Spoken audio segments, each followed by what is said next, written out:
अगर जो तुम्हें साफ सफाई करने में मन नहीं लगता है, पर क्योंकि घर को साफ सुथरा तो रखना है इसलिए करना पड़ता है, तो जिस दौरान तुम ये सारे काम कर रहे होते हो ना, प्रयास किया करो कि उस दौरान उसके साथ कोई दूसरा ऐसा काम में अपनी बुद्धि को लगा दो ना, जिससे कि तुम्हारा उस साफ सफाई के कारण तकलीफें होती हैं तुम्हें उसका एहसास नहीं हो।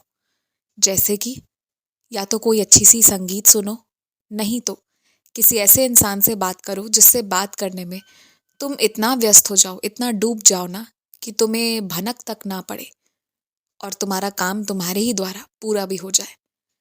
और सिर्फ यहाँ ही नहीं, जीवन के कई क्षेत्र में तुम्हें ये चीज़ सीखना होगा कि कुछ चीज़ें पसंद नहीं आती पर अति आवश्यक होती हैं, और जब उन्हें पूरा करने का कोई रास्ता नहीं मिलता है तो एक साथ दो कार्यों को जोड़ लो।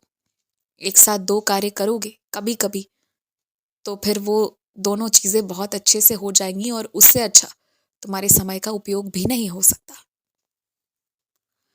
अगर तुम्हारे घर के बच्चे या अन्य सदस्य बाहर के खाना खाने के लिए जिद करते हैं, उन्हें बाहर का खाना पसंद है, तो तुम उन्हें मना करोगे या डांटोगे तो इससे उन्हें बहुत तकलीफ होगी। तुम्हें उन्हें डांटना या मना नहीं करना चाहिए, बल्कि ना, उन्हें जो घर पर खाने को मिलता है और जो उन्हें बाहर खाने को मिलता है, वो दोनों तुम उनके साथ बैठकर खाओ। इस पूरे हफ्ते अगले रविवार आने के पहले तक तुम ध्यान दो कि उन्हें क्या पसंद है, ऐसा क्या है जो उन्हें घर पर नहीं मिल रहा, जिसके लिए उन्हें बाहर के खाने पर आश्रित होना पड़ रहा है, जिसके लिए वो ना अपने स्वास्थ्य की भी कुर्बानी देने को तैयार है। तुम इससे हैरान मत हो। तुम्हें पता चलेगा कि जो उन्हें चाहिए या जो तुम्हें देना चाहिए या जो तुम्हें दिलवाना चाहिए ना, उसमें कहीं ना कहीं थोड़ी बहुत कुछ कमी है, और वो कमी उन्हें बहुत खल रही है, बहुत खटक रही है। इसलिए वो बाहर के खाने पर ज़्यादा भरोसा करना चाहते हैं। तुम ना घर पर नहीं है तो अलग से किसी खाना बनाने वाले को रख लो। पर पौष्टिक आहार ऐसा नहीं है कि स्वादिष्ट नहीं होता। उन लोगों को पौष्टिक आहार स्वादिष्ट तरीके से नहीं दी जाती, इस तरह से दी जाती है ना कि तुम स्वयं भी नहीं खा पाओगे।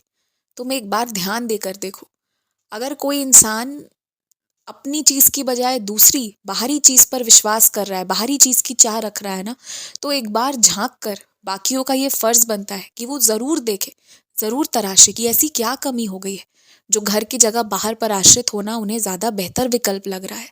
तुम पाओगे कि कुछ त्रुटियां हैं, और अगर उन त्रुटियों को, उन कमियों को तुम पूरी कर दोगे ना, तो वही बच्चे अपने घर से लगाव रखेंगे, प्यार करेंगे। इसलिए तुम अपना फर्ज समझ गए हो, पहले उस पर ध्यान दो। डांटना, चुप कराना किसी भी समस्या का समाधान नहीं है। वो तो तुम कुछ क्षण के लिए कर सकते हो, कुछ समय के लिए कर सकते हो, कुछ सालों के लिए कर सकते हो, पर उस तरह से तुम ना किसी का लगाव तोड़ सकते हो। वो दिल का लगाव प्रेम से होता है, वो कभी भी जबरदस्ती नहीं हो सकता। ये बात तुम अच्छे से जानते हो। और तुम्हें तो पता है ना कि तुम्हें जिन लोगों के तरफ से दावत के लिए निमंत्रण दिया जाएगा, तुम्हारे ही घर के लोग तुम्हें मना करेंगे, वहां जाने नहीं देंगे, और तुम्हें पता है कि इन सब में तुम बुरी तरह फंसने वाले हो, और तुम परेशान होते हो कि ऐसे में क्या करना है।